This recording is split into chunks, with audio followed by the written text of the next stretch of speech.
Hello everyone. Today we'll start the design of the quarter joint. In last lecture, we started with the introduction to the quarter joint, their application, and different that means failures of this quarter joint. Now in today's lecture, we'll cover the brief design of this quarter joint along with the material selection, different components of this quarter joints, and then how the tensile or compressive failures of this quarter joint and how the dimensions of the components of the quarter joints are obtained. So that part in today's class we'll try to finish. Now the summary of this last lecture, we started with the introduction to the quarter joint. Quarter joint is used to connect the two coaxial rods which are subjected to either axial tensile force or axial compressive force. That is, the quarter joint is used to connect the two rods which are subjected to tensile or compressive stress but in axial direction only. It is also used to connect a rod on one side with some machine part like crosshead or base plate on the other side, and it is not used for connecting the shaft that rotates and transmit the power. The best example, we know the shaft is a rotating element and used to transmit the power and motion, and whenever two shafts are needs to connected, quarter joints cannot be used. So here it is clearly mentioned, it is not used for connecting the shaft that rotates and transmit the torque. So quarter joint basically used only for the stationary components. Our quarter joint is used to connect the two coaxial rods which are subjected to only axial and the tensile forces and the stationary elements. So this is about the introduction to this quarter joint. Also we covered the different applications of the quarter joint. Mostly the quarter joint application we found in a piston rod and the crosshead of the steam engine.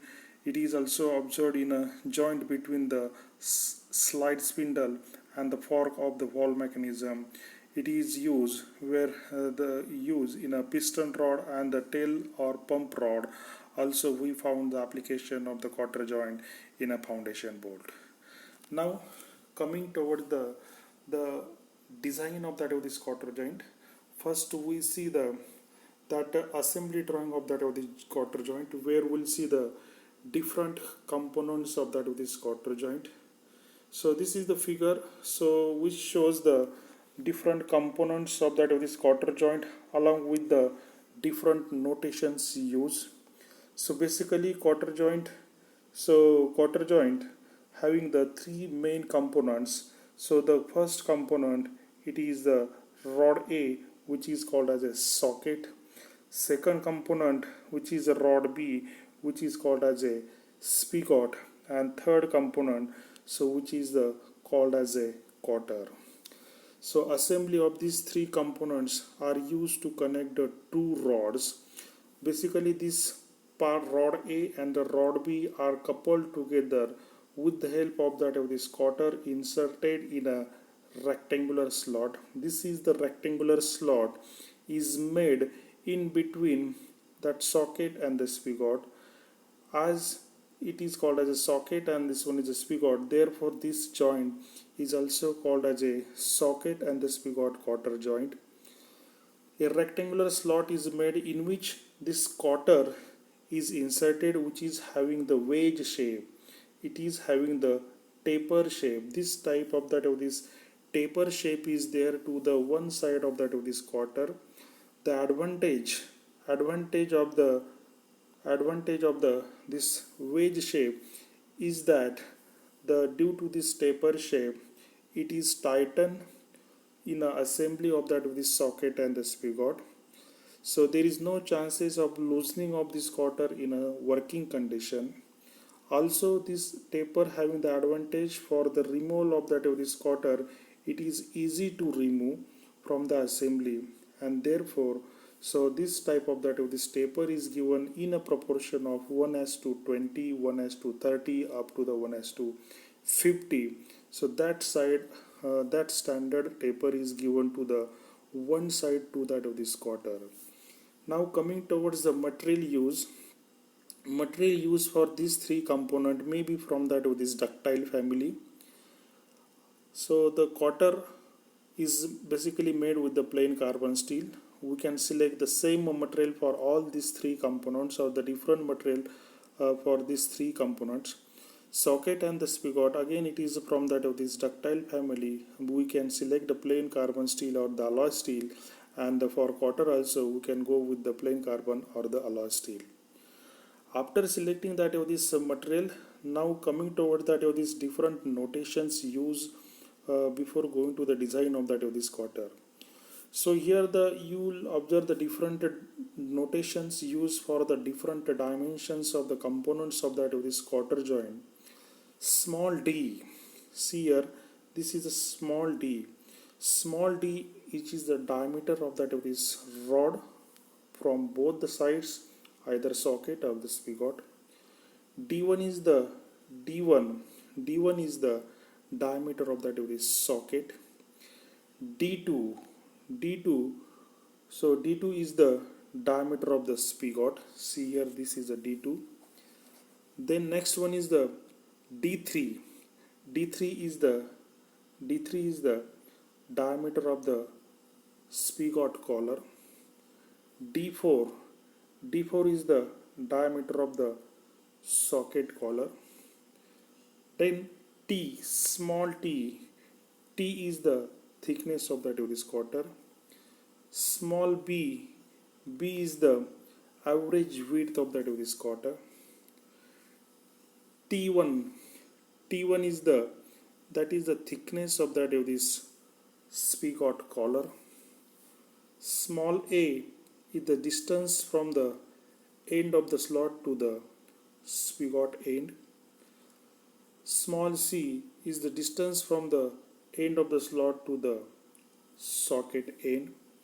So these are the different notations we are going to use while designing the design of that of this quarter joint for the different failures. In different books, different notations are used. So we can follow any notations, but while deriving that of this formula, so we have to remember that formula carefully so that we can obtain the dimensions of these design components of that of this quarter joint. So this notation already we discussed. So these different notations we are going to use for the design of the quarter joints, for the getting the dimensions of the different components of quarter joints. Before moving towards the design steps, so this is the pre-body diagram of the forces. As we know, the forces are equal and opposite. These are the three components of the quarter joint. First one is a socket, second one is a spigot, and third one is the quarter. This socket, so this is the cross section is a circular one. For spigot also the cross section is a circular one. So this is the end of that of this socket, end of that of this spigot. So this is the pull force applied in a tensile direction. So when the tensile force acts towards here, this P is balanced by the end of this socket collar. Equal and opposite force. So this is a P by 2, that is equal to the P. Similarly, if this is the pull force towards the right, equal and opposite force towards the left, that is equal to the P. And again here, so this pull force equivalent to this pull force, and the spigot pull force towards the right equivalent to this pull force or the quarter. So this free body diagram is useful. So while getting the stresses and their direction, while getting that of this design of the different components of that of this quarter joint. Now moving towards the first failure of that of this quarter joint, tensile failure of the rod. The rod is either from the socket side or the spigot side. So this is the first. Before going to this one, I will tell one small example.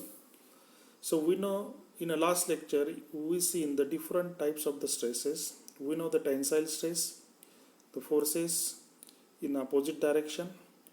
So the tensile force is created in a rod, compressive force, then bending stress and the torsional stress. These are the commonly stresses we observe for the failure of this component, so that we can obtain the stresses and we can obtain the different dimensions of this component.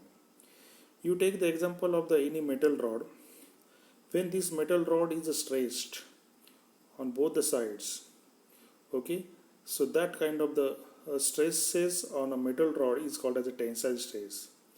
And if we have to calculate the diameter of this metal rod, if the metal rod is in a circular cross section, and we know the area of the circular cross section is equal to the pi by 4 d square if d is the diameter of the rod.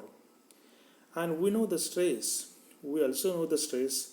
Stress is equal to the sigma is equal to the P upon A. P is the force applied, tensile force. If it is a tensile, then tensile force. If it is compressive, then compressive force. And A is the area of the cross section. If this rod is subjected to the tensile force, then sigma replaced by the sigma T. Sigma stands for the stress and T stands for the tensile. Sigma T, tensile stress, which is equal to the P upon A. P is a tensile force. What is a force? Either 5 Newton, 10 Newton or whatever value of the tensile force. That is the value of the P. And A is the cross section area of this circular rod, that is equal to the pi by 4 d square, that is the tensile area. And here if the material properties are known, from that material properties we can calculate the tensile stress of that material. Then if the P is known, that is the tensile force is known, then unknown, that is the diameter of the rod, can be calculated. And same concept we can apply here. If the rod is subjected to the tensile force, so this pink portion is the cross section of this rod. And if this rod area is equal to if this diameter of the rod is denoted by the small d, then area for the tensile is equal to the pi by 4 d square. And this tensile equation, sigma t is equal to the P upon pi by 4 d square, where sigma t is known, P is known, so unknown is the d, that can be calculated. And this is the equation, or this is the failure, tensile failure of the rod in a tension. With this we can calculate the diameter of the rod. So this is the first failure of this rod in a tension, where we can get the first dimension small d, and that is the notation we use for the diameter of the rod. Now coming toward the second failure, tensile failure of the spigot. So this is the spigot end. When the assembly is pulled in a tensile direction, then also we observe the tensile failure of this spigot. So this is the end of this spigot in assembly condition. And when we pull to this direction, so here is the failure we observe, that pink portion, that is the failure due to the tensile. So area of this pink portion, or the area for the tensile, so which is equal to, so diameter pi by 4, this is the diameter, notation we use d2, so pi by 4 d2 square minus this green slot, minus we have to minus the slot area, and that slot diameter is a d2, and thickness is the thickness of this quarter, that is the d2 into the t. This is the area subjected to tensile, and again we use the equation sigma t is equal to the P upon A, and finally we have the equation sigma t is equal to the P upon area is equal to the pi by 4 d2 square minus d2t. And here, so we can get the value of the d2. The d2 can be calculated by using this failure, tensile failure of the spigot. Now coming towards the next failure, tensile failure of the socket. As like the tensile failure of that of the spigot, where we obtain the dimension of that of this spigot, that is D2. Now here tensile failure of the socket. Again this pink portion shows the area resisting for the tensile, and this is the figure where we have the dimensions. So D1 is the diameter of the socket, D2 is the diameter of the spigot, and this is the slot dimension. Again we can use this equation, sigma T is equal to the P upon A, and finally we have the equation P is equal to pi by 4 d1 square minus d2 square minus this slot area d1 minus d2 into the T, and sigma T is the tensile stress. So with this we can calculate the value of the, so we have the d2, we have the T, we have the tensile stress, we have the value of the P, so we can get the value of the d1 from this failure, tensile failure of the socket. So this is the third value we obtain. So with the help of the failure in a tension of that of the socket, that d1 can be calculated. d1 is the diameter of that. Towards the next failure, shear failure of the spigot end. So by observing the figure, so we observe the spigot end failed due to the shear failure, and both side shear we observe. So this pink portion having the dimension, or we can say the area resisting for the shear, is the D2 is the diameter of the spigot, and A is the distance from the end of the slot to the socket, and that A into the D2 is the shear area to one side, and again the rear area of the shear same A into the D2. So here we use this equation, P is equal to the twice A D2 tau, and from this one so we can calculate the value of the A, so that distance we can obtain with the help of the shear failure of the spigot end.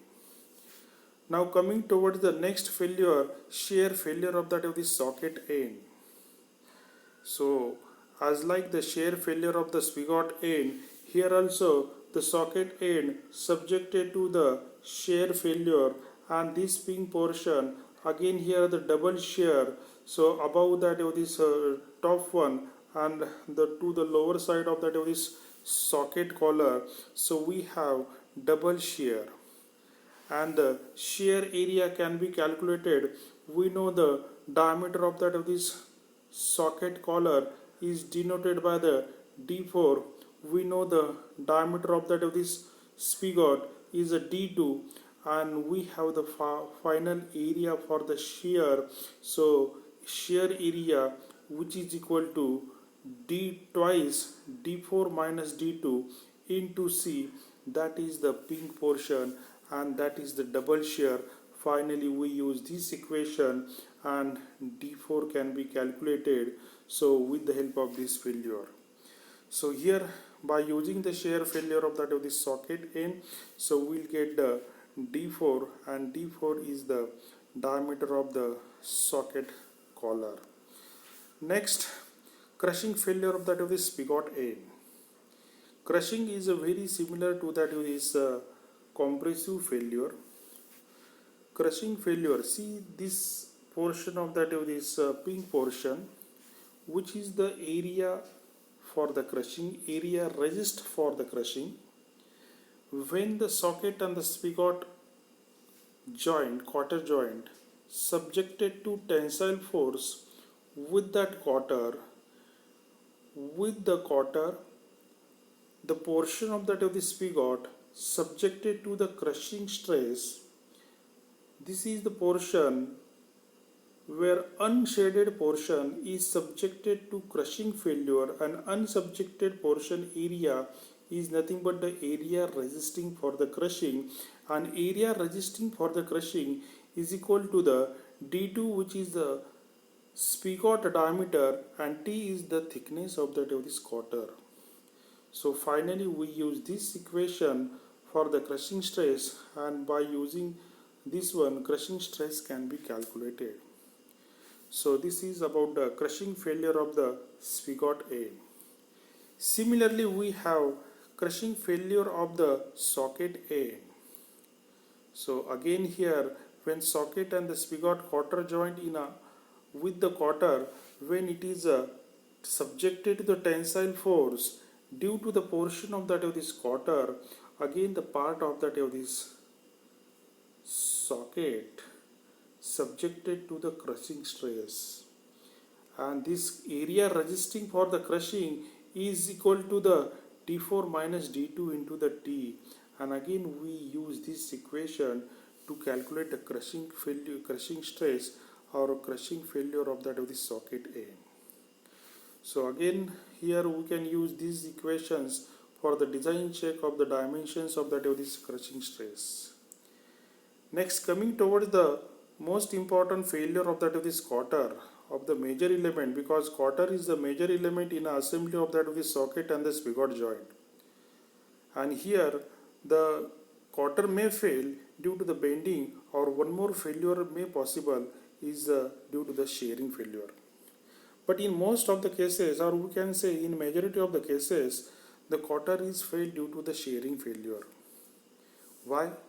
Because the bending failure, for that I will give one example. Take the examples of the tractor and the trailer, which is nothing but a knuckle joint, and the tractor and the trailer is connected by the pin or double fork or the single fork end from the tractor, and double fork from that of this trailer are connected with the help of the pin, and that pin is loosely fitted in that assembly.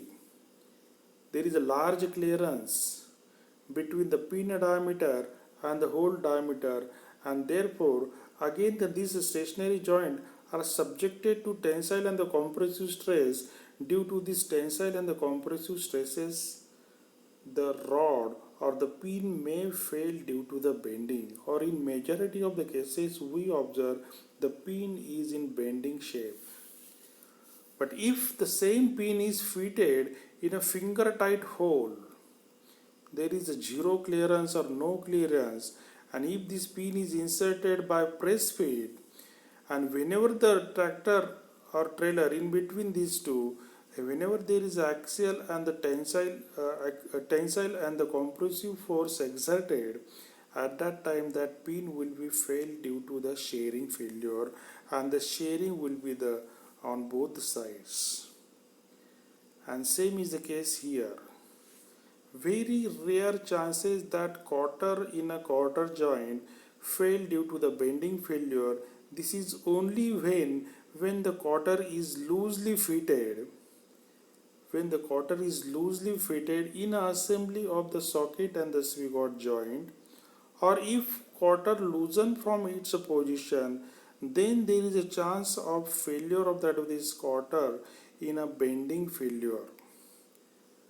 And the second failure, or this is the failure we observe in a majority of the cases, the quarter may fail due to the shear failure, because quarter is tightly fitted in an assembly of the socket and the spigot in the rectangular slot, and therefore as there is no any clearance between that slot and that this quarter, it is hammered and it is tightly fitted, therefore there is no scope of this failure of this quarter in a bending failure. In that case quarter may fail due to the shearing failure.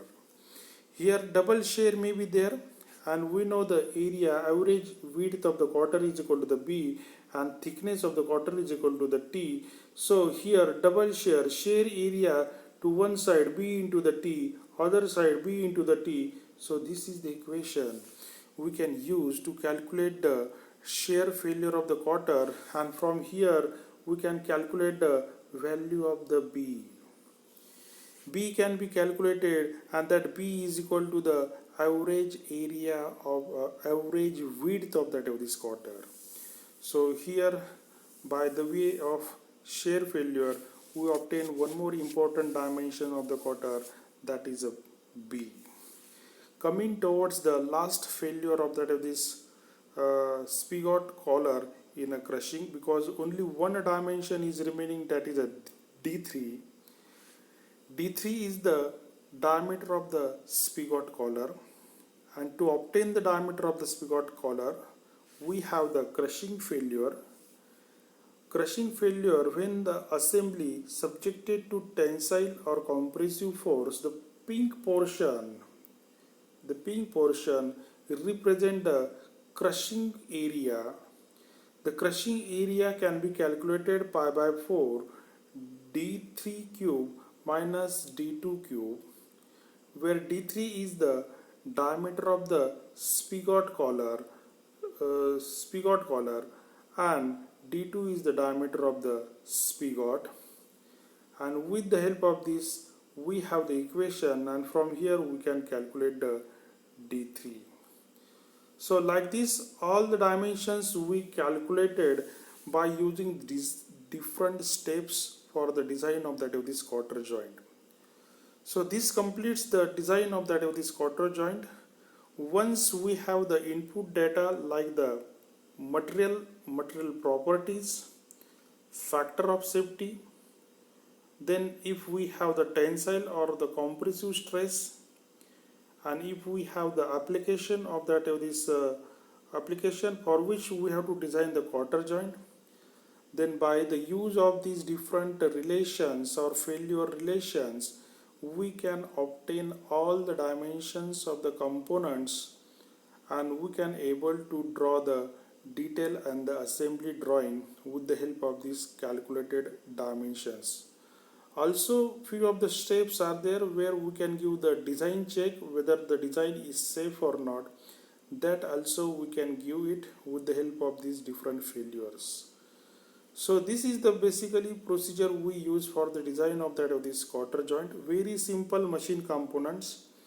So we seen already the different applications, and with this after selecting the material, collecting the properties from the design data book, then whatever input data given, with this we can start it and we can obtain the final dimensions of all the three components. So all the three components, and then we can finalize the detailed drawing of these different components.